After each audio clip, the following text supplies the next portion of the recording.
Dyma olygfa o lle hyfryd iawn. Parc Pont y Pŵl. Mae'n edrych yn wych yn yr haf, nag yw e? Ond yn anffodus, dyw'r un peth ddim yn gallu cael ei gweud am y dre ei hun.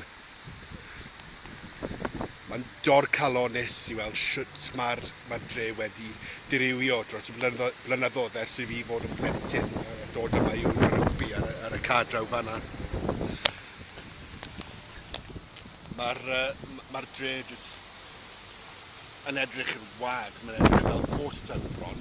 Mae llwyth o siopa wedi cael, gyda arwyddion twlet ar nhw, dim Gymraeg, wrth gwrs, yma. Ac mae jyst fel mae calon y dre wedi mynd. A dyw jyst ddim yr un peth ag oedd e pan o'n i'n blentyn. O'n i'n arfer dod yma yn rheolaidd bron bob penwythnos. Ond nawr, wi heb fod yma ers blynyddoedd a byddi ddim yn debyg o ddod yma am blynyddoedd i ddod. Mae'n rhy drist, mae'r lle wedi, bron wedi marw. Ac mae'n trist iawn.